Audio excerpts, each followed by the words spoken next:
thing. My apology.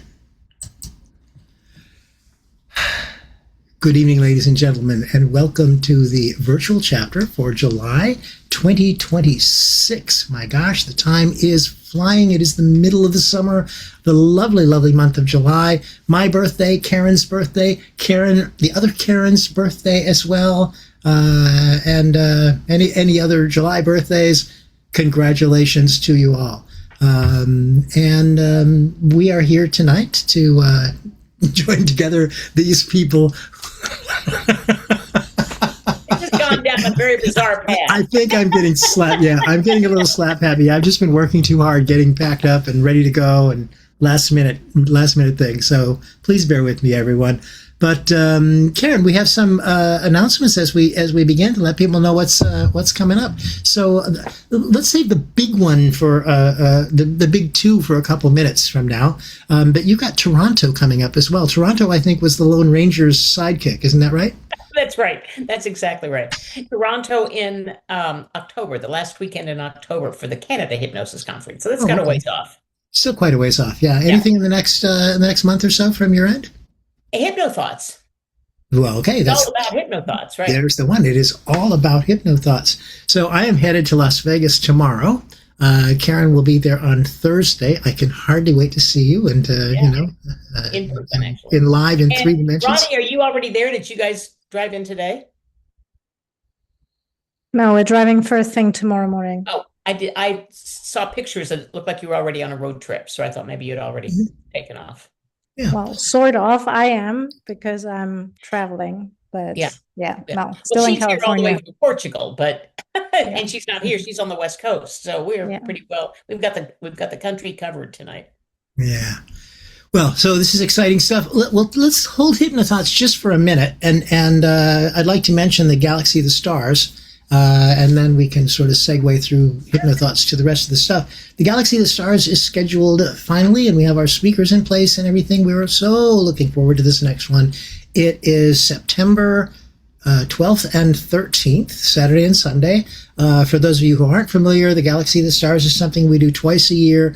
It is a 2-day program with 4 presenters total. So each presenter gets a half a day, to do their deal. And this time around, we have, let's see, where do we start? We have Melissa Tiers, who has not been on the Galaxy for a while, for a number of years. So we're quite excited to have her sharing about neuroplasticity, as she always does.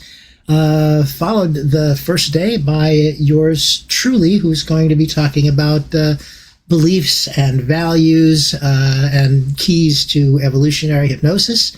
And I'm going to show you some cool things that you can do with clients. So there will be that. And then on Sunday morning, we will begin with Jamie Smart. Some of you who know me have heard me talk about Jamie because a real inspiration to me. Jamie used to run an NLP institute in the UK. And for a number of years, I was traveling back and forth doing programs for him. And he's inspired me in a number of ways that are really important. So I am so looking forward to the salad cars. Karen's holding my first introduction to magic words and language patterns. Mm-hmm.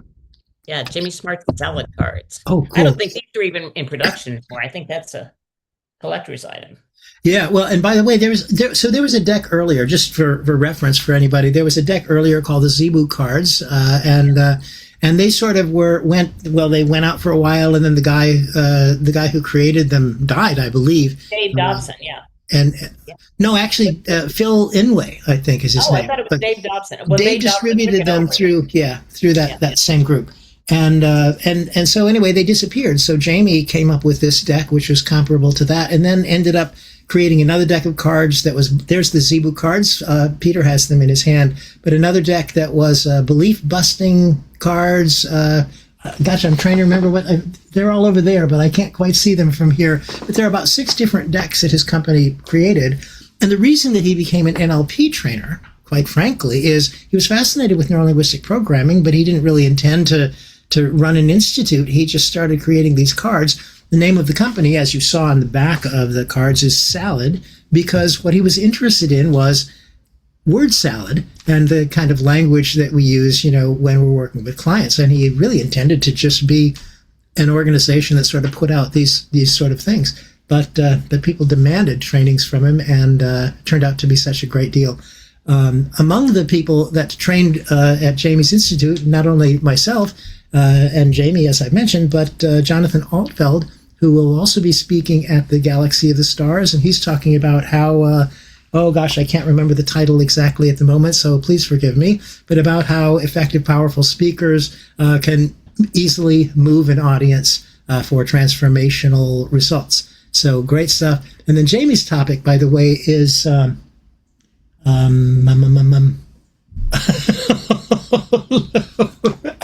am overloaded, I'm telling you.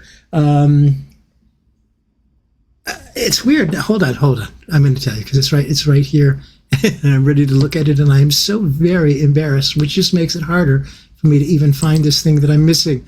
Jamie's topic. There we go. Oh, there's no such thing as resistant clients, and he talks about just immediately being able to effortlessly get past resistance in clients and to connect with them in such a way. And I used this word with Peter Blum this morning when we were talking, to energetically affect change, although I don't think that's the official word that he uses for it. But Jamie and I have a lot in common with regard to things some of you have heard me talk about the significance of the hypnotic relationship, and how that's really, as far as I see it, where the crux of the action is. So it's going to be great. You've got to come. It's only $109 if you register before a month from now. I think it's August 11th or something, which is 1 month prior to the event. You can get it for $109. Otherwise, it's $139. So, you can save yourself enough money for a cup of coffee at Starbucks if you register now. So I'm not going to suggest that to you, however, because that wouldn't be appropriate. So, Karen. It might be appropriate, though, to tease our guest for next month's virtual chapter at this point. Our guest for next month's personal chapter, who is that going to be? Virtual chapter. Oh, my goodness, it's going to be Jamie Smart. It's funny because he is coming from the UK, and so it's hard to get him, and I don't know why I didn't ask him sooner, because he was so gracious and willing that it just kind of surprised the hell out of me, to be honest, that he would do this, because it's 2:30 in the morning or something for him to be able to be online with us. And he says, "Oh, no, I'm a night owl. That's fine. It'll be great." So we're looking forward to that. Good friend of James Tripp's, by the way, and my connection with James Tripp is through Jamie. So if any of you know James, you sort of, that kind of might give you a little bit of an idea about who the community is. So that's looking great. So now we've got Hypnothoughts coming up. Karen, yes. What are you going to be doing at Hypnothoughts? I will be teaching a class on Sunday morning about the perspective pivot, talking about taking different perceptual positions, or taking different perceptions, and how that can be used for mediating conflict, or how it can be used for changing someone's perspective on something. So we'll be talking about perceptual positions, first, second, and third. First person looking through your eyes, second position looking through someone else's eyes, and a third position looking through the observer's eyes. And then we'll be moving into some Virginia Satir communication, where she talks about people assuming roles and taking on a perspective in communication. So somebody may be the blamer. You probably know people like that. They blame everything on somebody else or something else. And there is the computer, somebody who's always very analytical, an observer. I don't have them in front of me right now. There are only 4 of them. And like Michael, it's a little late in the evening and I'm tired. So I'm not coming up with them right off the top of my head. But we'll be talking about Virginia Satir in that second part of it's a 2-hour workshop. And there are some fun little activities that we're going to be doing, where we're taking on the roles of different people and seeing how that affects communication. And somebody's going to have to be the mediator and bring order to a group that is discussing which way the toilet paper should go, over or under, things like that. So we'll have some fun. Oh, you mean on the roll? Pardon me? What'd you say? I thought you were talking about how to use it or something. They can discuss whatever they want to in their groups. And they will come back to us and let me know what they decide. Maybe there's a way that they should use it too. So that's the workshop I'm teaching during Hypnothoughts. And then I've got a post-conference, one-day conference on Monday after Hypnothoughts. I'm loving this one. Nathan Gist and I are doing this together, and we're talking about cinematic hypnosis, teaching hypnosis from Hollywood's perspective, how they create the magic of trance in Hollywood and how we can transfer that magic into our sessions with clients. So borrowing some magic from Hollywood to turn it into useful hypnotic processes. That will be exciting. That's going to be fun. We'll be showing a lot of movie clips to do some of the teaching, and then discussing how the magic took place. You know, movies are the most socially accepted hypnosis in the world. A very socially accepted trance state. People go voluntarily all the time to get tranced out for a couple of hours. Why is that normal and what we do is weird? I don't know. I can't figure it out. I was thinking movies and church, by the way. Don't forget about that. Well, church, it's all hypno. Well, you know my philosophy. Everything is hypnosis. So, yeah. And the system is all the same. You decide at home to do something, you go to church and you get entranced. You decide at home to get hypnotized, you go to the hypnotist and get hypnotized. You decide at home to get entertained, you go to the movie theater and you get entertained. So the mechanism of it all is pretty much the same. Excellent. And I will be Sunday. And I both know it's all BS. Well, of course it is. I don't believe you, Karen. And Sunday morning, I'll be doing a presentation on client-driven hypnosis and evolutionary change. And client-driven hypnosis is a really big deal to me. If any way that I can encourage hypnotists to step back just a little bit and let the client provide the substance of the session, and knowing how to do that, I think, is a really important skill. So I'm really looking forward to that. It's going to be wonderful. And I'm looking forward to Las Vegas only because I love to see my good friends, particularly one who is in this room even at the moment. I won't say who, but I think she knows. It's like a big family reunion. I love it. Yeah. And that's the thing that really gets me going there. That's absolutely it. Because Peter and I think Peter, I've been having a similar feeling that I have been to too many conferences year after year after year. And I'm kind of like, I would really like to be able to just kind of sit back a little bit and, enjoy the experience. So, but I am looking forward to seeing everybody who's going to be there. Ronia, you're going to be there. Is that right? And Bill, are you going to be there? No, sorry. We will miss you. Karen, are you going to be there? No. So this is your preview right here. So buckle your seatbelt and put your lap bar fully in place because we're going to have an exciting adventure here this evening. Anything else on the announcements side, Ms. Hand? I don't think so. I think we're good to go. Well, then I'll tell you what. Just for our special feature this evening, as you know, we usually have a feature for about 20 minutes or whatever it is prior to the main guest. And this we don't have 20 minutes tonight, but we don't have quite 20 minutes. That's true. We have 12, as a matter of fact. But to make best use of those 12 minutes, I am going to interview Karen Hand. Some of you have heard of her. She's a lovely woman who began her career in the radio personality business and brought that with her into the work that we do here. So I'm excited to share, first of all, one of my best friends in the world, somebody who really made a tremendous difference in terms of being able to keep the chapter together and to keep all of this stuff going. So I am every day grateful for my wonderful friend, Karen Hand.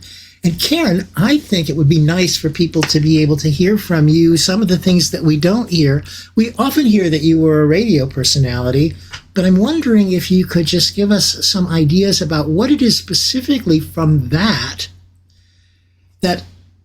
was useful to you as you came into the world of hypnosis, and maybe just for the hell of it, how we might be able to capitalize on your experience by learning a lesson from you.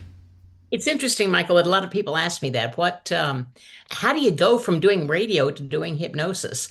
And what most people don't understand is it is exactly the same skill set. It is almost exactly the same skill set. It doesn't seem that way out just looking at it as the observer. But when I was a radio announcer, a radio personality, I was part of a morning show, part of an ensemble, and I was also the news director, news announcer. And it was a morning show and a music radio station. Not a single person who came to that radio station was there to hear news. Not a single one of them tuned into that radio station to hear news.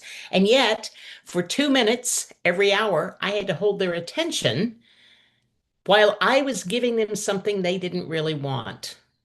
Kind of like street hypnosis in a way. I had to figure out a way to position these stories to hold their attention for 2 minutes using nothing but words. I didn't have pictures. I didn't have anything else. I had words to capture them, to entrance them, and to keep them tuned in for a full 2 minutes for something they didn't tune in to hear. And so I was when one is on the radio, it's called broadcasting, but the truth of the matter is it's talking one-on-one to each individual listener because nobody sits in their car as a group and listens to the radio. Now, back in the olden days, families used to sit around the radio and listen. But when people listen now, they listen with headphones or they listen one-on-one in the car. So you are talking to one person. I was delivering a message to one person, and everything I delivered had to be edited for the specific person to which I was speaking. In other words, if I was doing news on an all news station, I could throw out almost any kind of facts because people were tuned in to hear news information. But I wasn't. I was talking to a 20-something audience, mostly women, some teens. And so if I needed to tell a social security story, as an example, I told it to them in a very different way than I would have told it to an oldies audience or an all news audience, because I had to figure out where they were, meet them where they were, and then take them to the climax of the story or the story. Doesn't that sound like what we do? I didn't realize it at the time, but when I moved into hypnosis, I realized it was the same skill set. I had to meet every client where they were, discuss what was going on in their life, or find out where they were in their life, where they were in the trance that they were in. All of my radio listeners were in the listening to music on the way to work trance, or having the kids in the back seat trance, or whatever trance they were in. And I had to meet them at that trance and then move on from someplace else. So I meet my clients where they are in the trance that they're in, discover what it is they want. I knew what my radio audience wanted. They wanted to get back to the music. You need to discover what the client wants and then help them achieve that particular goal. And I couldn't do it for them.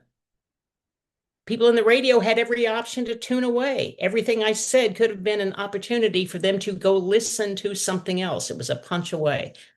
My clients are just like that. Everything that is said is an opportunity for them to accept a suggestion and turn it into a belief, or accept a thought or an idea and turn it into a belief, or reject it. I was just throwing out news stories as a radio announcer. Now I just throw out ideas. I don't even call them suggestions.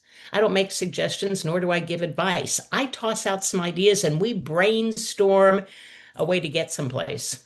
They already got themselves into the trance. They did that without my help. And they're going to manage their life after our session without my help. So I want to empower them to go on and manage their day. That's kind of what I did with my radio audience. I gave them enough information to manage their day. And we brainstorm, and I work with clients and find out enough information for them to go on to manage their life. Nice. Did that answer your question? Well, it does. And because you're talking about empowering your clients and all of that stuff, you and I had a conversation earlier, and it has just stayed with me because the thing that you were talking about was the responsibility of the hypnotist. And we don't have a lot of minutes for you to really go there. We've only got about 6, left. But I'd just love to hear what you have to say about the hypnotist's responsibility as well. It took me a while to get here, Michael, because at first I thought my responsibility was to fix them. I kind of got into the business to help people fix their lives. I thought it was my responsibility to have their answers. Boy, did I ever do a lot of research and go online and discover all sorts of things about conditions or beliefs or whatever. And at some point, I came to the realization that, well, it was NLP training that got me there, and the NLP presuppositions that are my 10 commandments, I believe, the NLP presuppositions. People aren't broken. They don't need to be fixed. They're operating exactly as they have programmed themselves to operate or download the programs, work with the programs that they have downloaded. They've customized their life all along the way through life. So when I realized it wasn't my job to fix them, but to help them come to a better outcome, it wasn't my job to be the answer queen or to have their answers for them, and it wasn't my job to give advice. For heaven's sake, it was my job to help them reorganize the programs. So at some point along the way, I became an IT specialist. Not for your cell phones or your computers, but internal transformation specialist. So it was important for me to learn what trance they had already acquired. Because I think we're like cell phones. You get a brand new cell phone and it's got a great operating system. It can do all sorts of really cool stuff. And the second you take it out of the package, you start downloading apps to make that work exactly the way you want it to work. You want a game? There's an app for that. If you want a scheduling program, there's an app for that. So you start adding all of these apps. And you can keep those apps on your phone as long as you want to, but when they're outdated, when they don't work anymore, they're running in the background, using up bandwidth and battery life and waiting to jump out whenever they think it's appropriate for them to jump out, unless you rewrite them, delete them, or upgrade your apps. Well, humans are just like that. From the moment we're born, we have that perfect operating system. And then we start customizing our lives for ourselves. Something happens and we download I'm going to avoid spiders for the rest of my life app because it's a protective mechanism. Or I'm going to act this way or behave this way because it's a protective mechanism. I am always going to clean my plate because daddy gets mad if I don't. We download those apps and we start working with them. And those apps, those behavior apps, continue to run in the background for the rest of our life until they don't work anymore. And the day the app doesn't work anymore, that's when the client calls us for a change. They call us to upgrade, rewrite, or delete that app. But it's important for me to know, and I think it's important for us to know, that they downloaded that behavior in the first place for the best possible reason. If they'd had a better reason, if they'd had a better excuse or a better way to get someplace, they would have downloaded that instead. They will continue to use that until they find a better behavior or a behavior that works better for them. So that's my job, is to help them discover why the app was there, what it's being used for, what it's doing for them, and what would work better for them. So that's kind of that in a nutshell. And I have forgotten the question you asked, but I hope I answered it. I think you answered it quite nicely, actually, and I appreciate it. And everybody, wait a minute. Let me just say, and the responsibility of the hypnotist is not to fix them, and is not to be more interested in their change than they are. The responsibility of the hypnotist is to show up and listen, provide space for the client to rewrite their programs, to rewrite their apps, to make a decision about what they want to do with those behaviors that they've downloaded. There it is in a nutshell. Pretty cool stuff. All right. Well, thank you, Karen, for that. And we should talk more. Well, we really should. We ought to just have you be the guest one of these times. That would be a lovely idea. So thank you so much for that, Karen. And I'm going to give it back to you right now because it's in a moment. It's going to be a time for us to bring on our star performer, and I know you've got all the deets about that. So I'm going to give it to you. I do, and I'm very excited about this. I want to say that I met this person first time at Hypnothoughts, and I've seen her a couple of times since then. She's fascinating. She stands out in a crowd. She's got a beautiful message to tell, and she's going to share it with us tonight. Ronia Fraser. She's a multi-award-winning trauma recovery expert, clinical hypnotherapist, and one of the leading voices in the field of narcissistic abuse recovery. Now, Ronia lives in Portugal, and so we have tried to put this together a number of times. The time zones just don't match up. But every time she comes to the US, and she does come here often, we try to put something together on the second Tuesday of the month to see if they overlap. This time it did, and she couldn't get out of it. Since 2017, Ronia has helped survivors worldwide get back on their feet, regain their mental health, and recover who they were always meant to be. Her emotional response design, trademarked, is widely acknowledged as one of the most effective, structured, and masterful approaches to recovering from complex trauma. This year, Ronia was honored with the Outstanding Contribution to the Field of Hypnotherapy Award, recognizing her innovative contribution to complex trauma recovery and her ability to translate a challenging clinical reality into a teachable, practical, and effective model for change. And she's going to share that with us tonight, and I can hardly wait. Ronnie, I don't want to start with a loaded question, but it seems the obvious place to start. How did you get here to be the trauma recovery expert? What led you here? Can I just say before I answer that question, there's no way I would have wanted to get out of tonight because we've been literally trying to make this work for 18 months. I went back through my messages. So I'm very happy to be here and that it finally worked out with the timing. So thank you for having me. Yeah. And well, to answer your question, needless to say, you don't really end up in a very specific line of work like this unless it has happened to you. So I'm a survivor of narcissistic abuse myself. And basically what happened was that I had this experience. I was living in LA at the time, and I thought I was on top of the world. I had my dream life and sunshine and palm trees. I love palm trees. And very successful career. I had a really cute little house in Laurel Canyon. Like, I was living my dream life, and overnight, literally, it all came crashing down because I got involved with the wrong man. And I would later realize it actually wasn't the first time, it was just the worst time.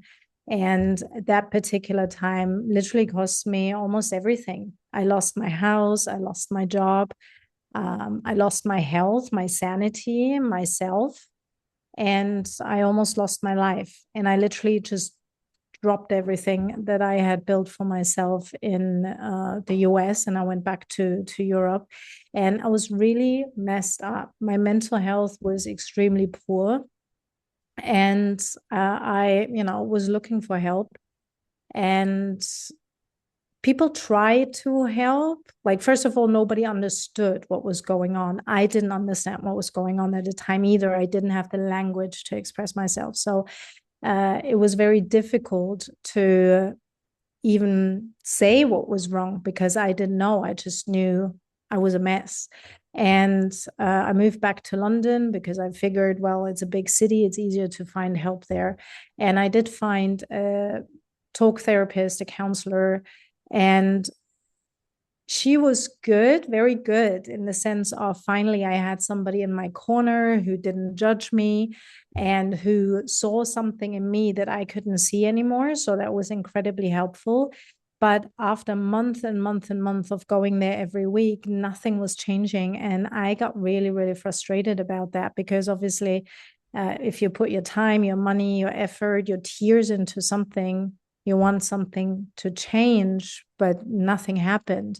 And when I addressed that with her, she said to me, well, unfortunately, that's what your life is now. It's something you need to accept, and we will need to find ways to manage this.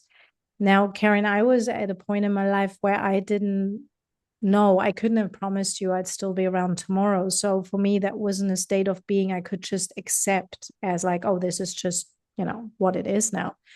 And that's when I went out on this mission to find something that would reverse the damage. Because in my head, it was like, well, I didn't know what was going on, but I did know that something had happened to me. So my brain went like, well, if it goes one way, surely it goes the other way.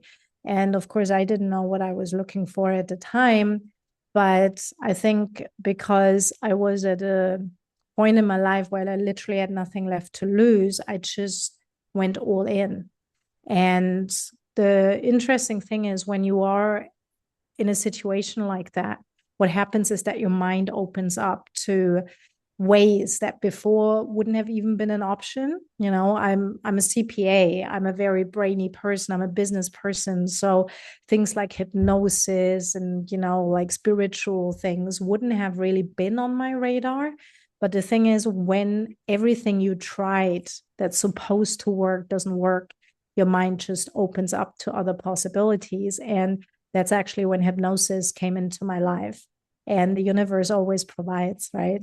Yeah. So that's basically how I ended up, you know, doing what I do now, because I had to save my own life and nobody else would. And because of because of the way my brain works, I was able to go through my own recovery while actually putting it into a structure, which then I started working with people. I applied the structure. I was able to identify a pattern, you know, like I designed a framework for narcissistic abuse recovery, which wasn't a thing back then at all. It didn't exist.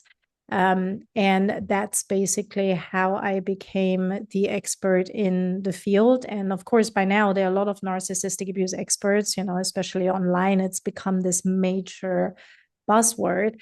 What makes my work different is that I couldn't care less about the narcissist. You will not find me talk about narcissists because I really don't care. What I care about is the recovery. And that's what we can do with hypnosis. And I, you know, came up with this very structured approach that targets exactly the damage, how and where it was caused. And yeah, so that's You also how I mentioned became the expert. you mentioned it in the title that it's what everyone gets wrong about narcissistic abuse. And I'm wondering if one of the things we get wrong is some layer of one has to be weak in order to fall for a narcissist. And obviously, you were not weak. You had No. taken yourself from a different country, brought yourself here. You were a CPA, you were successful, you were a bright woman. So it's not a weak-minded person who can be ensnared by No, it this. has nothing to do with that at all, actually. Quite the opposite. A lot of narcissistic abuse survivors, when they come to me, whether they are male or female, you know, they run boardrooms. They are highly successful. They are CEOs, you know, they are entrepreneurs. They run their own companies. And that's the very interesting thing, because you can have a very successful life. I thought I was always, you know, rather confident in myself, but you know, different areas of our lives have different programming. So you can have healthy unconscious programming running in the background with everything that has to do with business. And my programming around business has always been very healthy. So I was able to create this really successful life for myself. But from a relational point of view, there was a lot of outdated, a lot of faulty programming that was running in the background. And that's what made me so susceptible to walking into this trap, even though I was always this strong, independent, successful, you know, intelligent woman, because those two things are not related. And when we then talk about narcissistic abuse in particular, the reality is they go for you because you have a lot going for you, right? The more you have going for you, the more they can take from you. So, of course, if you're a very successful person who leads this amazing life and you have this confidence, you're very connected in your social circles, you are very respected, those are the kind of people narcissists will go for. Which of course they only can if you have this faulty programming running in the background. And we can talk about this more.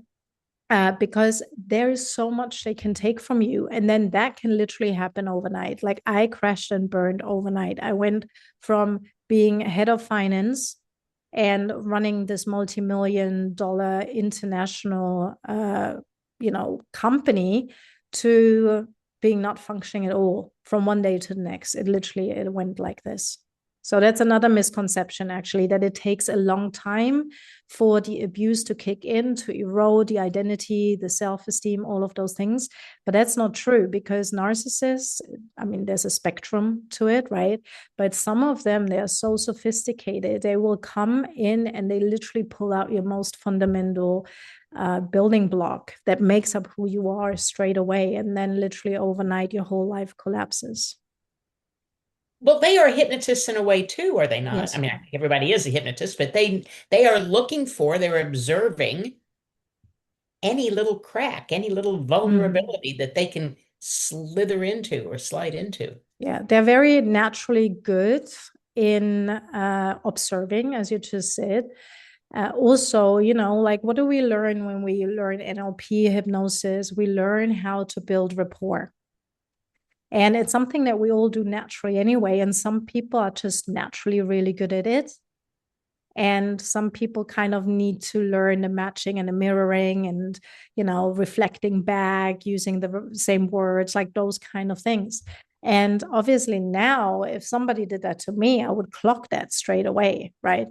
But back then, I didn't know what I know now. So that's how this illusion is created, that they are the most amazing person you've ever met, because they match and mirror you to such an extent that what happens is actually you end up falling in love with yourself.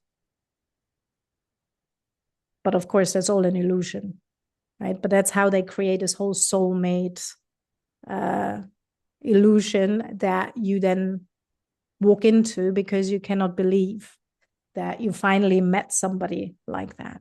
And to the survivor, I prefer to call them survivors, to the survivor, it seems very real, does it not? Oh, it is very real. It is very real, because you genuinely fall in love. And what they do is they really, they flatter your ego. They tell you all the things you want to hear. They promise you the world. And because they're so observant and because they're so good at building rapport, what happens is that your guard comes down really quickly. So then you start sharing things with them, your insecurities, your dreams. And what you will notice is that, oh my goodness, they have the same insecurities. They had like this really difficult childhood. They weren't loved enough and those kind of things. And then, of course, we as empaths have a lot of love to give, right? And we need to learn to give that to ourselves. But naturally, what we will do is, let me show you how lovable you are. Let me save you with all this love I have to give, which is like the best intention, right? However, it's what then actually gets the hook in. I'm interested, as you're saying this, about particularly about rapport. You mentioned NLP and rapport and how we have learned to do that, and that you would clock it, if you saw it today, and I'm sure that you would. The thing that's interesting to me is Bandler and Grinder didn't create a system about how to get rapport. They discovered what happened naturally and described it for folks, right? So to me, the difference is at the level of congruity.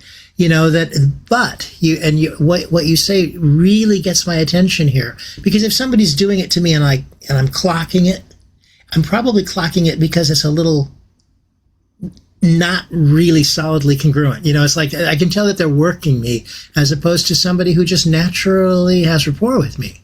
However, in the case of narcissism, as you're talking about it, these are people that are especially skillful. And I'm reminded of Ross Jeffries and a whole movement of let's learn NLP and teach you how to pick up women and to be able to say things to them to make you, in training programs for men that were being offered back in the late 70s, early 80s. It's still a thing. It's still a thing. Yeah. I didn't realize. Basically, that's taught narcissistic abuse, right? Like, of course, people wouldn't call it that, but if you look at the dynamics of it, a narcissist would do all of those things naturally, right? Because they just naturally have that skill. And most men that go into this pickup artistry thing, they are not actually narcissists, they're not pathological narcissists. They have insecurities. And because of their insecurities, they learn those strategies. The harm is the same, right? It doesn't matter if somebody does it intentionally, if somebody does it unintentionally, if somebody is trained in it, if they're just naturally good at it. At the end of the day, obviously, they are getting something out of it. And they make you feel worse so they can feel better. But pickup artistry is still a thing. I've had a few conversations with some pickup artists as well. There is actually one in particular in LA. I was wondering whether I should reach out because he's like really big in the rock world as well. So we have like a mutual ground, but I haven't decided yet if that would be of benefit to actually me sitting down with somebody like that.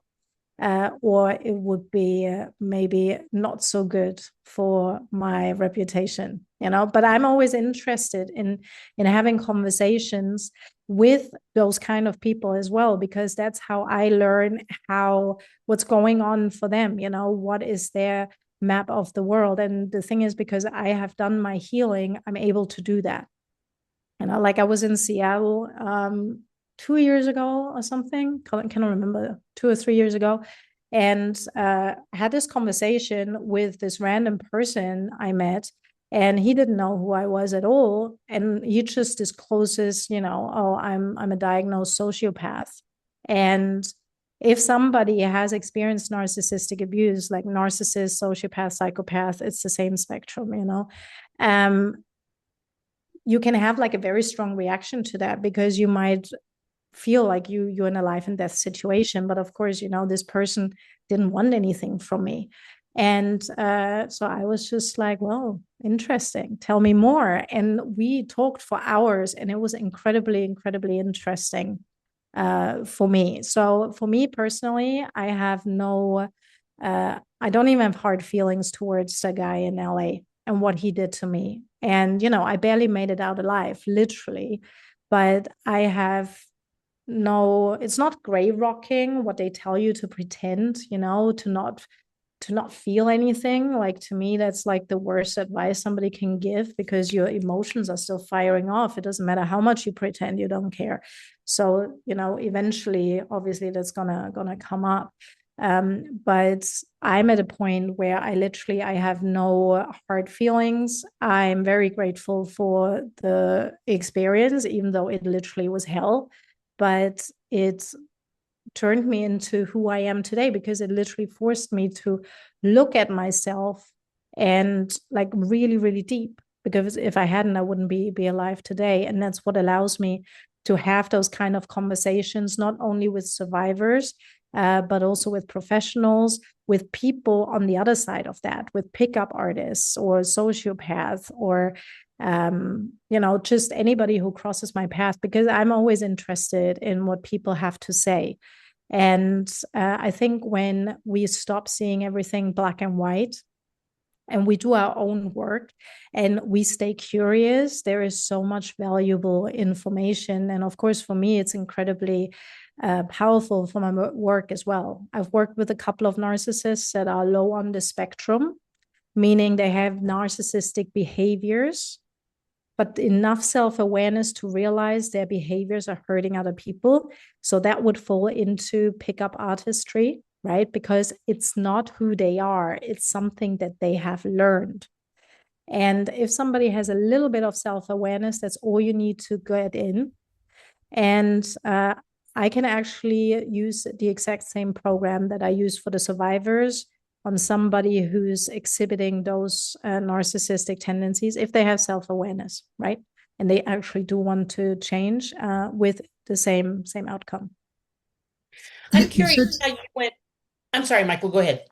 You said something earlier about the faulty program that's running in the background that makes people vulnerable to this. So I'm wondering, I think that's kind of a great place that would help me at least start seeing how it all works. Can you tell me about that and how what's the faulty program about? Yeah, so the full day program is the carrot that a narcissist tangles in front of our nose that we are desperate for to have. That's why we walk into this trap, right?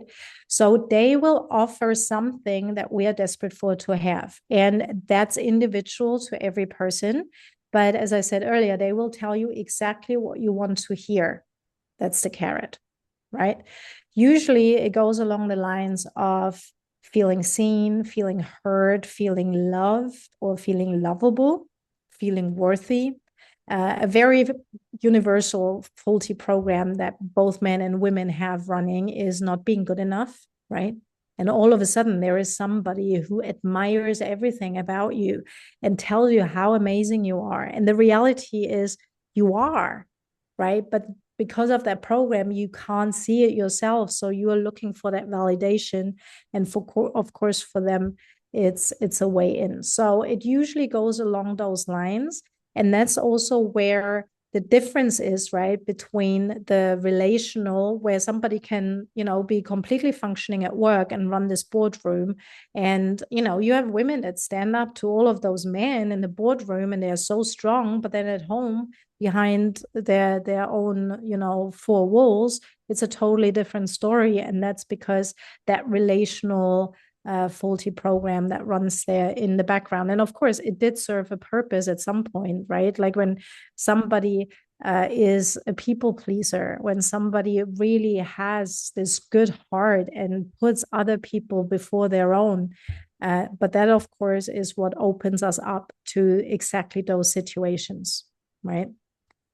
What was it that flipped the switch for you? That took you from strong woman to, oh my God, this isn't right. This is broken. What was the thing? You said it happened overnight. It happened overnight. And I mean, for me, there was also the element that I was drugged, but I didn't know that. So I was drugged over 8 months. And that obviously very much helped the whole, I completely lost sense of reality, and then there was the gaslighting, there was the drugging, there was the sleep deprivation, there was the triangulation, there was a lot of anxiety, because it's so destabilizing. And I mean, it was literally like on Monday I was fine, and by Wednesday I was a mess. And I remember actually I went to the gym and my personal trainer, because she had just seen me 2 days before and I was completely functioning. And then she saw me 2 days later, and she was the first person actually to suggest that my drink was spiked, because like overnight things just collapsed. And of course, that's the thing. When you have a relationship with a narcissist, you don't know, you're in love.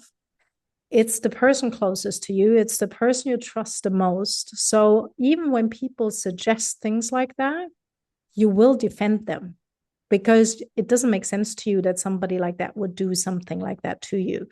But when did I realize that something was very wrong? Pretty much instantly, because I was always a very stable person. All of a sudden, I wasn't functioning at all. I had 24/7 anxiety. I couldn't sleep anymore. My body would be shaking, and of course, I didn't know what I was dealing with at the time at all. Carol Becker just put in the chat that it's very much like Chat GPT, because yes, Chat GPT is very much just like that, telling you always how wonderful you are and how you're. I actually told my Chat GPT to stop blowing smoke up my ass. I did say, and then Chat went like, "Okay, you're right. I've been doing that." Right. And then since then, it actually stopped. But I wonder if it was programmed originally by a narcissist, putting in all of those techniques about how to keep you hooked. I mean, yes, that's the thing, right? You start chatting with Chat, and then 3 hours later, you're still chatting with Chat. Right. But and you're brilliant for the whole 3 hours. I mean, it feels pretty good because you are brilliant for the whole 3 hours. And it can be quite useful, I think, when you are a bit down, when you need a little pick me up, when you need some nice words. And I don't think Chat lies, because I mean, it depends. So I've been using chat for several months. So obviously there is a lot of memory there. And it can be quite helpful when chat then goes like, but remember who you really are, and then lists all your achievements and, Right. you know, all your good qualities and all of that. And that's not a lie. That's what it took from what you shared, right? So I think that can be very, very helpful. But one thing I noticed about chat, luckily, actually, if you look at the language, chat is not trained in hypnosis, and that's a good thing. So far. So Yet. I'm not so sure that it's not trained in hypnosis, but, or does it Well, use if you look at the language it's using, it's not. Yeah, it is just using words, but that it's one of the reasons they cannot use Chat GPT for therapy yet, because Chat GPT will tell you that whatever idea you have is a good one. So Yeah, teens well, have that's found true. themselves telling their chat, "Oh, I cut myself because it feels good and it allows me to release the emotions." And chat will say, "Oh, well, that's a great thing. Release those emotions." So I think I'll cut myself again. Yes, that's probably a really good idea since it does release your emotions. Yeah. So it is kind of a dangerous little loophole to fall into. Absolutely. But as a narcissistic situation is a dangerous loophole to fall into. And that sounds like what you're talking about. It's the praise, it's the love, it's the observation, it's the, oh my gosh, you're just everything I've been looking for. And what is the end game? I know you didn't really want to talk about narcissists, but what does the narcissist get out of tearing another human being down in that way? Well, What the kind of worse you behavior? feel, they better if they feel about themselves because they're empty inside, right? So they also come from trauma. It's also a strategy, right? So what they are looking for is feeling good about themselves. But because they don't, they need to find somebody who has a lot of things going for them, because if they destroy that person, they think it will make them feel better. But of course it doesn't, because that supply will never hit the spot, right? They would have to do their own deep internal healing. But of course, being narcissistic and not having self-awareness, that eliminates that possibility to start with, right? So it's really about them feeling better about themselves.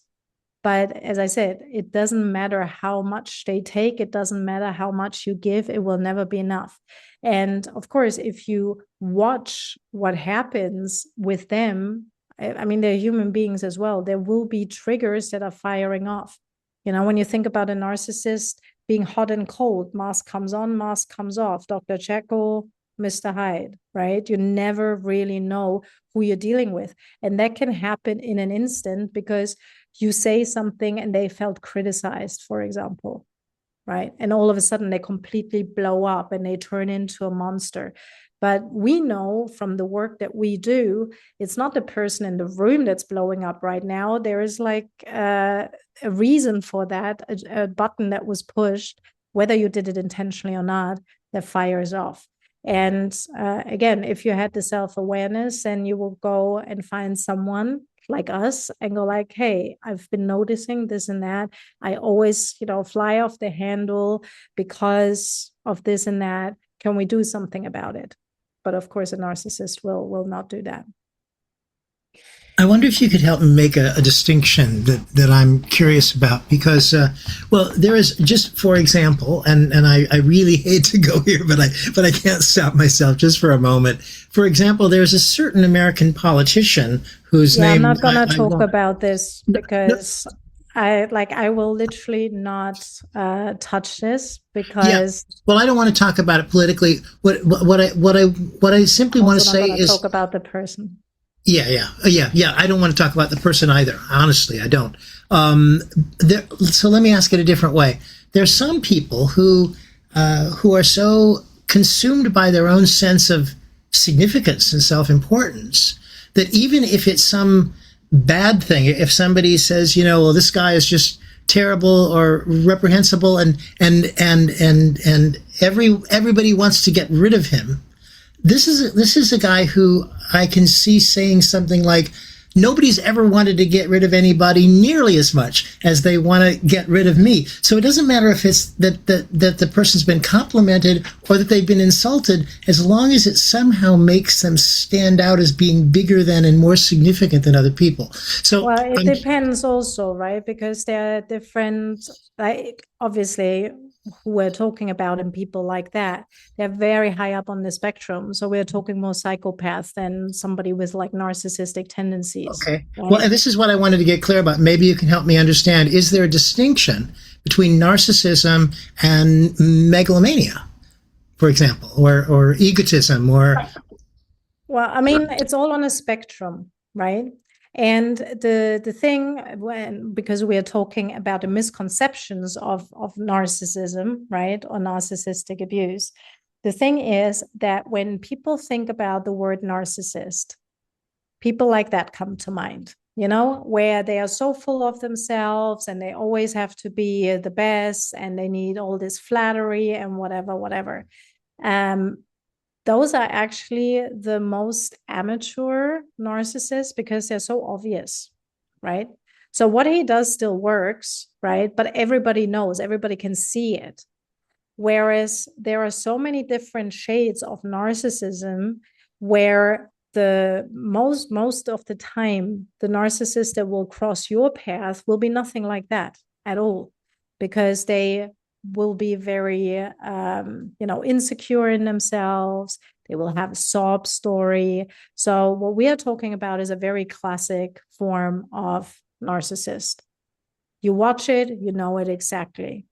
But the people that usually cross your path will be nothing like that. At the end of the day, it's still going to be all about them, right? That's the thing about narcissism, all about them. Everything revolves around them, but they just go about it in a different way. So if you don't mind, let's talk about the recovery process. So how do we help someone recognize, recover from it, recognize it first, and then recover from it? Yeah, I mean, nowadays it's much easier to recognize it because there's so much information out there, which isn't necessarily good information, but it still helps people get to the realization quicker. Talking about understanding narcissism and rethinking narcissism, one thing that is also happening, unfortunately, because it's become this thing, is that all of a sudden everybody's a narcissist. All of a sudden, every relationship that breaks up was abusive. No, just because you have a broken heart doesn't mean you were abused. There's like two different things. It presents in a very different way.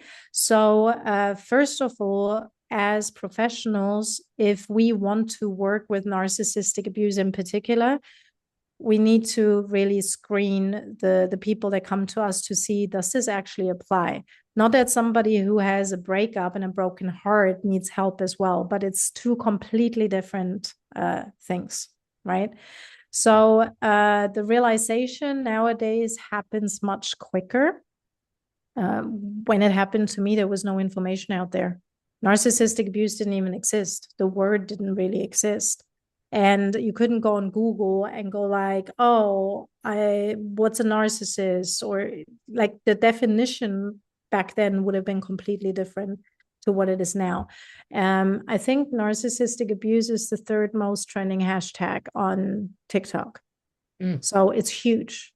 I'm not on TikTok, but probably should be. But so people realize much quicker. The awareness has changed also with professionals. Having said that, understanding what narcissistic abuse means or is, in theory, is not sufficient to actually facilitate recovery, because the recovery needs to go much deeper than that.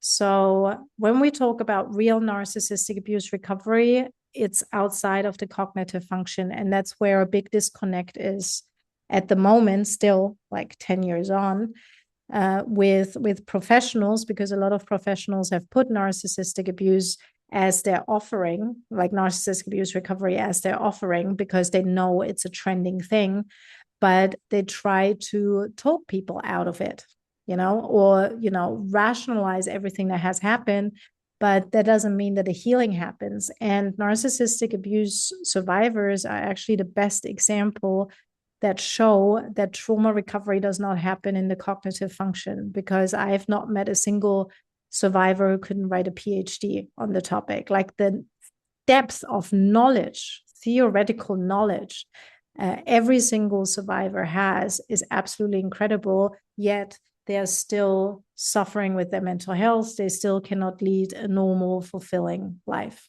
So that's where a disconnect is still happening now, even though there is this big shift in awareness. Bill, would you unmute yourself and bring that to the table? But you just put in the chat. Sure, thank you. First of all, thanks very much. This is very fascinating. My thought is I'm running into that term a lot. And I think these days it's one of those many terms that is overused. Absolutely. And so if you're working with someone who perhaps you don't have the opportunity to interview their partner, but they present to you this idea that they're being manipulated and their partner's narcissistic and so on, is it not possible that the partner's just trying to enforce their own boundaries and the person that you're working with continues to overstep those boundaries, and so they feel as though they're being manipulated when the partner enforces their boundaries? What are your thoughts about that? Well, I don't work with people that are still with their narcissistic partner. That's just where I'm positioned, because I work at the end, like nobody can heal in a toxic relationship. And whether you want to call it narcissistic, dysfunctional, codependent, it really doesn't matter. If there is dysfunction within the relationship, you cannot heal, because you cannot heal in an environment that makes you sick in the first place.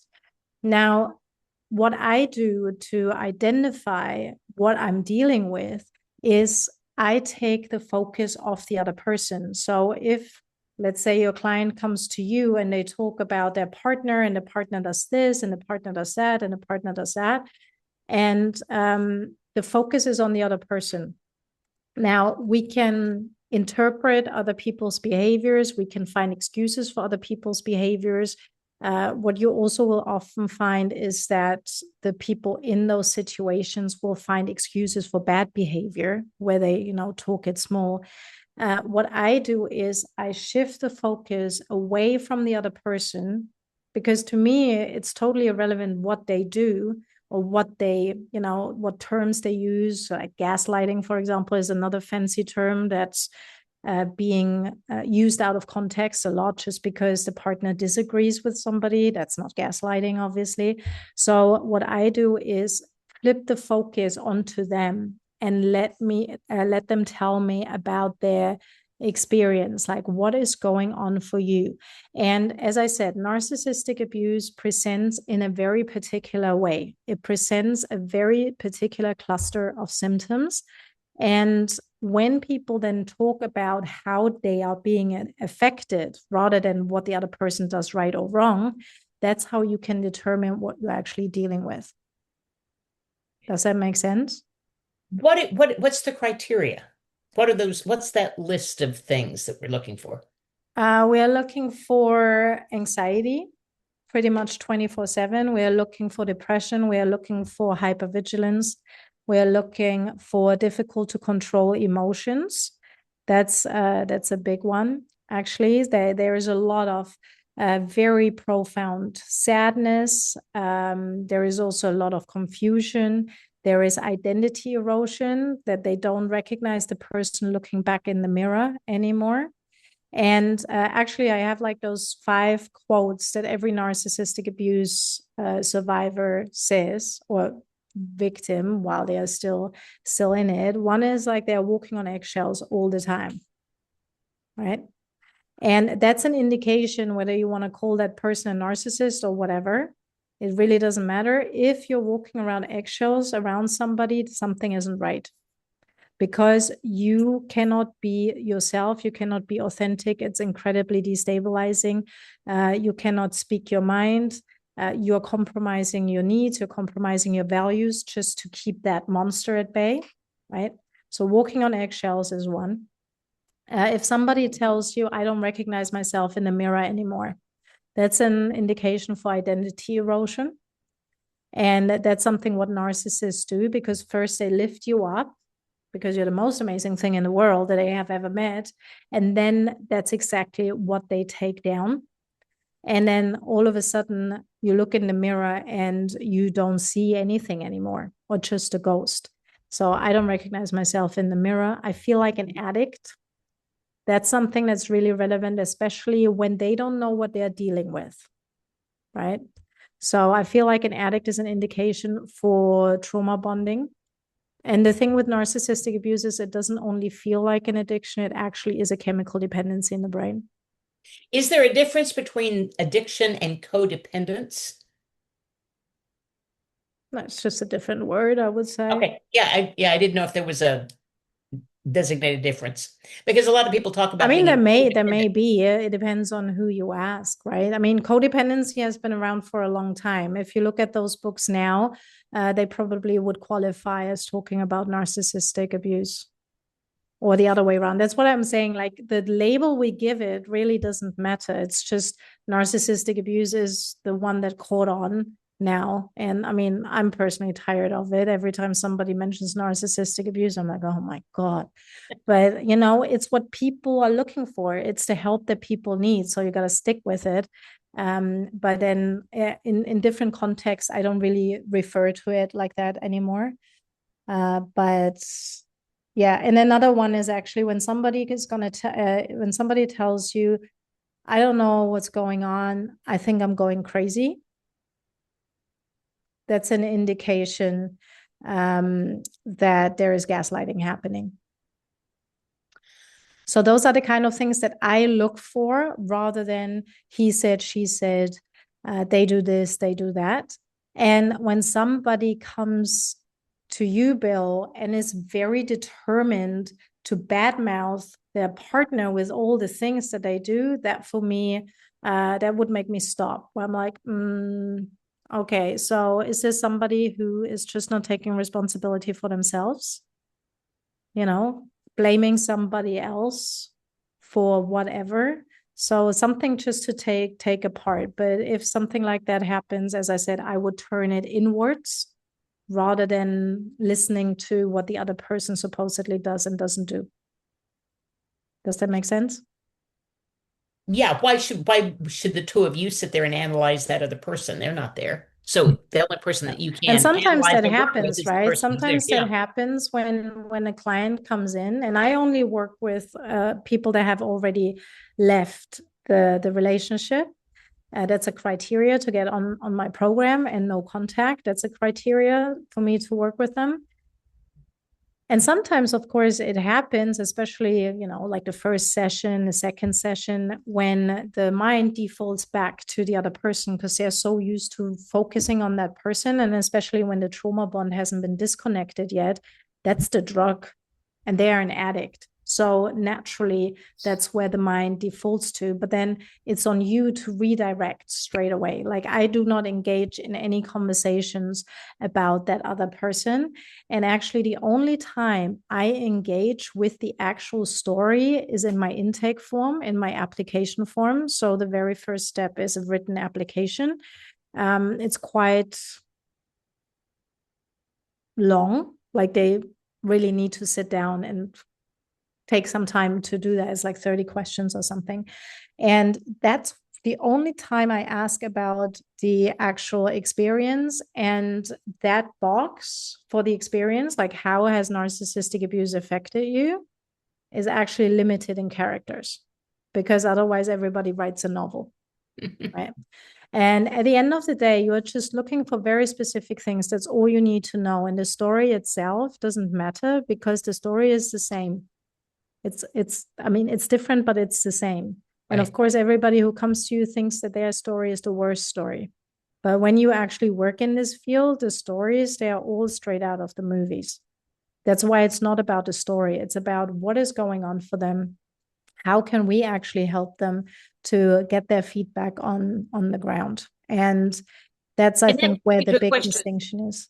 Sorry, Karen? it leads me to a question that Paul asked in the chat about how did you rewire yourself so that you went from the situation to now being, it's almost like talking about going to the grocery store to get oranges. I mean, you can deal with the abusers, you can deal with all of this, and it doesn't trigger you anymore. How did you completely rewire yourself to get to this point?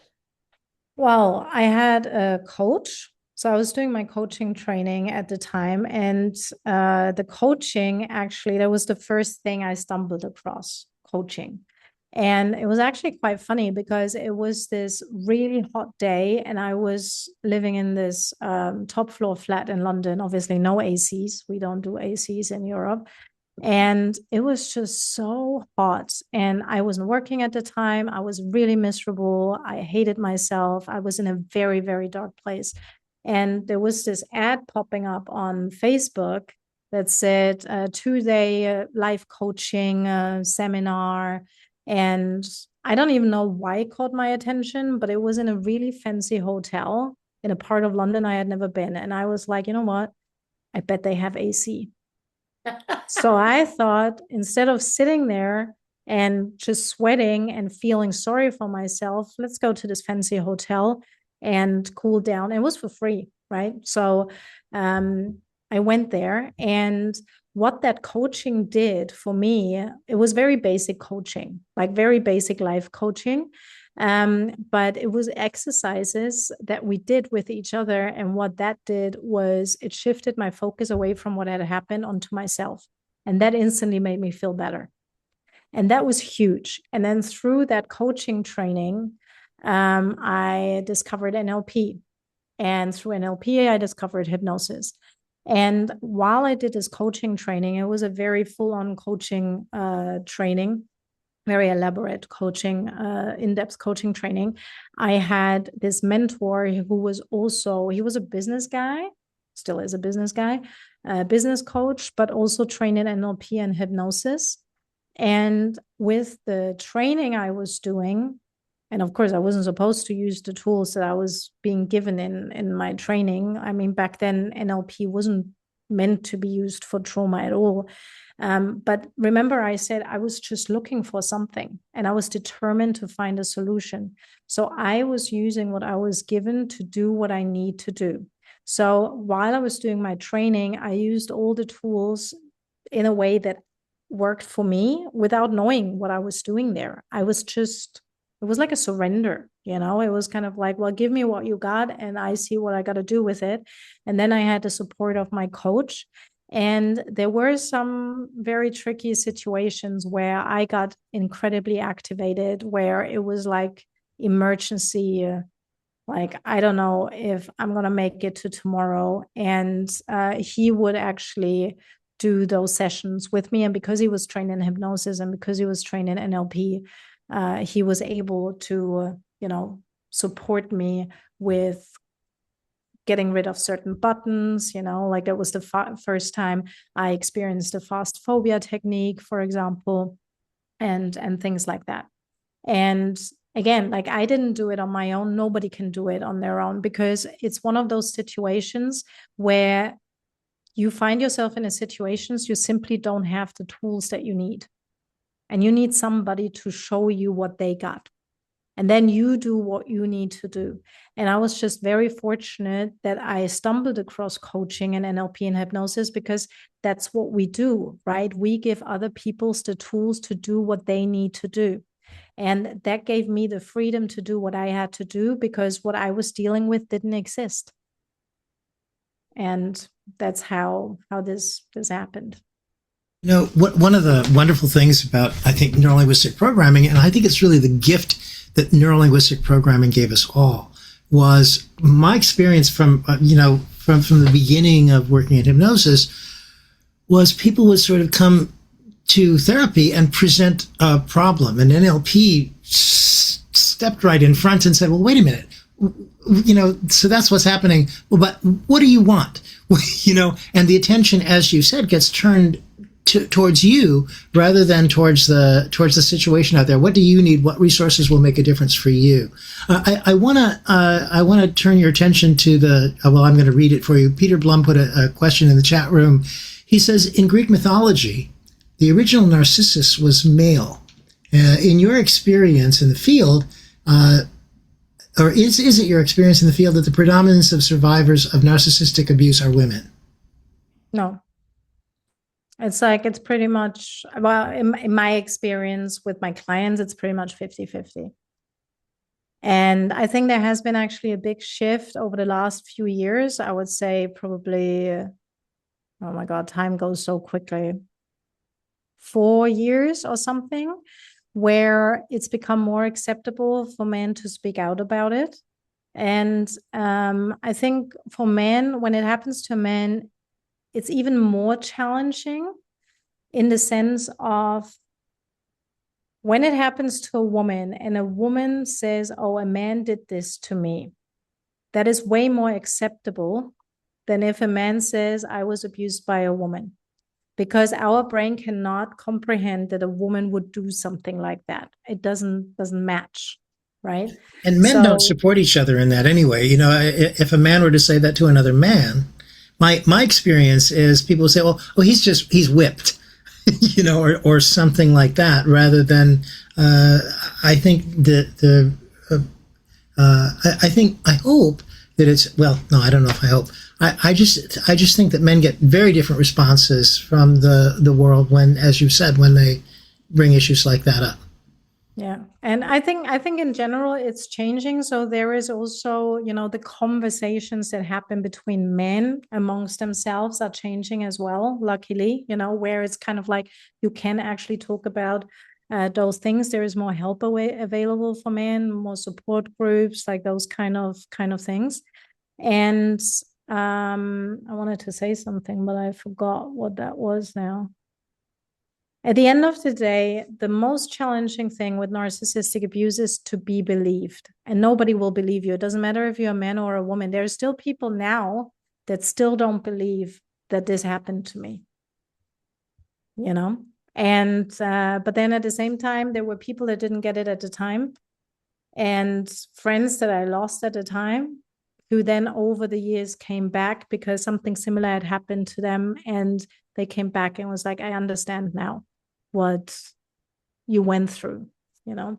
But it can happen to women, it can happen to men, it can happen to gay, to straight, to bi, to all kinds of, well, every nationality, every age. It seriously doesn't matter. It's a human condition, really. And does it seem to be all over the globe that way? There aren't certain cultures where it is more prolific than others? Well, I'm sure there are more narcissistic cultures, or where abuse, especially when it's gender-based violence and domestic abuse, where certain behaviors are more acceptable. Of course, they're not, but culturally, it's just the norm. But then from what I see, my clients come from all over the world. And there are certain countries where it wouldn't even cross your mind. And then all of a sudden it turns out this is actually very common here. What's going on, you know? So there are certain cultures where you associate it with things like that in the first place, but then there are other cultures where it's kind of like, oh, really? Like, it's really a thing, like a big thing here. So I think it can happen to anyone, anywhere, and also in any context. We've been talking a lot about romantic relationships, but this can happen in a friendship. This can happen in the workplace. It can be a manager. It can be a coworker. It can be your neighbor. It can be your friend. I had it. I think at this point I had it happen in every context. And then, you know, you just learn to, it hurts every time, but you learn how to work through it, you know. And are the tools pretty much the same in every The tools context? are the same, yeah. Yeah. It did occur to me, I'm just saying this off the top of my head, and I don't know if this is a good question or not. If somebody tells you that it's happening at work, it's happening at in my relationship, it's happening with my friends, it's happening every place. At which point do we say, wait a minute, what are you contributing to this? Who are you looking for? I mean, that's the question in any kind of context, right? Because it's never about the narcissist; it's always about us. Because it comes back down to the faulty or outdated programming. Because if we had healthy conditioning, we wouldn't put up with it. We would walk away. Somebody treats us like that, we go like, no, thank you, and we walk out and don't even think about it twice. And of course, like in a workplace, there's a lot of fear attached to that, right? Like financial security, all those Yeah, kind a of things. narcissist often has leverage. Yeah, They've got exactly. a paycheck if they're the boss. They've got, yeah. Yeah, so that's actually a good example. So at work, right, if somebody tried to pull that with me, and I've done it on numerous occasions, I walked out of the meeting, I sat at my table, I wrote the resignation, and I handed it to my boss and walked out. I've done that a couple of times where I'm like, I'm not putting up with this. Seriously. And compared to my relationship where it went literally the worst way it could go, and I would stay and I would stay and I would stay. And, that gets to show you can have very healthy programming in one aspect of your life, and another aspect of your life, it just affects you very, very differently. But it always comes down to, what is this actually all about? It's never about the narcissist. It's always about, what is it, as you said, what is it that you're looking for? And those are the questions that we can ask, right? Because it's unconscious. By the time they come to us, they know something is wrong, but they don't even realize it's them, that it has something to do with them. But we can ask questions like, what are you looking for? What is it that they offered you that you were looking for? And that can apply. You can ask the question in the workplace as much as you can ask that question in a relationship. Like, did the manager offer a lot of praise and acknowledgement and validation and things like that, right? It's a much more elegant way of saying it than what did you do to bring this on? Yeah, so it's not about blame, right? Like, that's the Yeah. important thing. It's not about blame, because at the end of the day, and that applies, by the way, to the narcissist and the person on the receiving end, everybody does the best they can with what they have. Because if they had more, they would do better. And one thing that you will find when somebody comes to you for narcissistic abuse recovery, there is a lot of anger directed at themselves for allowing this to happen, because we talked about it. Those people are usually really smart people. And they knew something was wrong, right? They knew it, they didn't understand it, but they could feel it, but they overwrote those alarm bells for the sake of being loved, for the sake of, belonging. And so there is a lot of anger usually directed at themselves, because they should have walked out, they should have known better. They knew right from the start, but at the end of the day, they didn't know better. We didn't know that people like that even existed, right? And that's why we walked into the trap. The question is the same. What did the narcissist offer that you were looking for? And if they go like, oh, I don't know, well, what is it they took away that you were holding on to? Because when the narcissist pulls away, the person in the relationship will, fight to get it back. And it's not the person, it's something that the person gives. So what do they offer that you want? Or what is it that they take away from you that you are holding on to? Because that's the reason why somebody isn't leaving, right? Because they want those 5 minutes back, which were literally 5 minutes in the beginning to get you hooked, and then it disappears. And that's how we can get to the bottom of, what is this actually really about?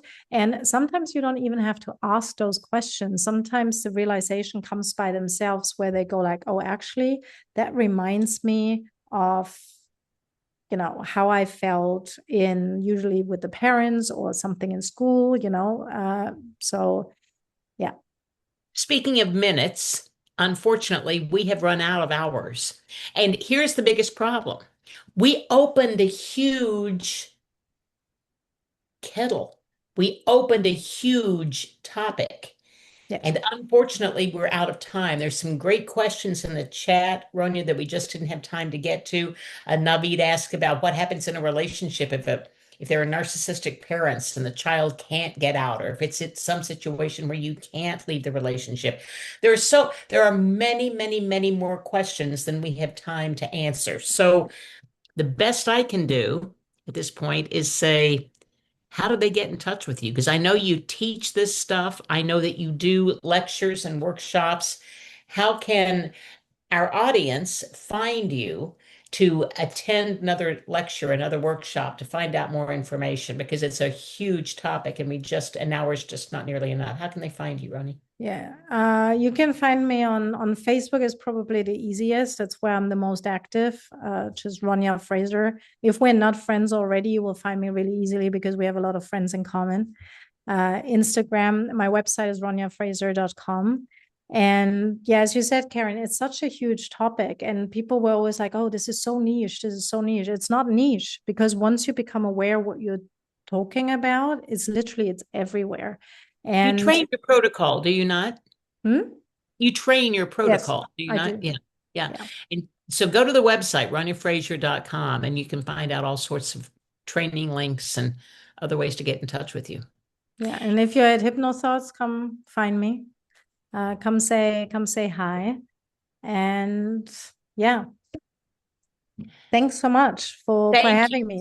Thank you so much. It's a huge, huge, huge topic, and I couldn't have found a better person to cover it for us. And I'm glad we did it this way as well, rather than me just sitting there and talking for an hour by myself, because there are so many questions. And this is much more valuable because you get the answers that you're looking for rather than just sitting there listening to me talk. So I think that I like this kind of format because I like the conversation, about it. Well, thank you very much for shedding some light on this for us and for being there for when these questions can't be held inside anymore, where they've got somebody now that they can go to. Yeah. And please do feel free to reach out with the questions you have, or if you're interested in training, just shoot me a message. Please now unmute yourself and let's give her the great send-off that she so richly deserves. Thank you. This was so well worth it. That was wonderful. Thank you. Thank you, Ronnie. Thank you, Ronnie. See you in a day and a half. Yeah, see you soon. And the rest of you, see y'all next month when Jamie Smart will join us on the virtual chapter. Thank y'all. Thank you, Ronnie. Bye. Bye. Thanks, Ronia. Bye.